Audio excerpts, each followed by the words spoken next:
Alors, si notre grand témoin de la semaine était un personnage de la fameuse série des Monsieur Madame, Madame, monsieur, bonsoir. eh bien, elle serait incontestablement Madame Parfaite. Oh là, oh là. Si, née dans un petit village de Lorraine, Carole Gessler y a reçu une éducation exemplaire.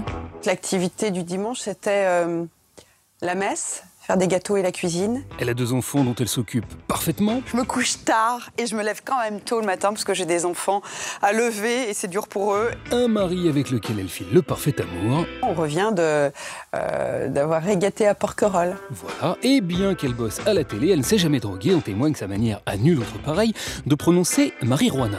Ces images inédites de Marilyn Monroe fumant de la marijuana. V'là pour la vie privée et pour la vie professionnelle, eh bien c'est pareil. Carole Gessler a fait ses premières armes sur France 3 Reims, impeccable. Hussards français et cavaliers prussiens se retrouveront dimanche. Et depuis, elle est restée parfaitement fidèle au service public qu'elle honore depuis plus de 20 ans. Bonsoir à tous, bienvenue dans le 19-20. En charge des racines et des ailes, elle est surtout la meneuse du 19-20 de France 3, un journal qui, je vous le donne en mille, fonctionne parfaitement bien.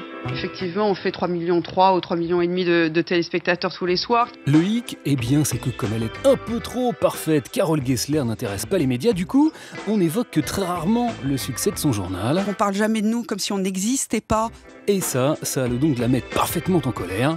Et il y a des choses assez surprenantes. Toutefois, rassurez-vous, même quand elle sort de ses gonds et qu'elle aurait envie de crier « Merde », Madame Parfaite reste parfaitement digne. Vous dites à un moment donné, zut, Alléluia.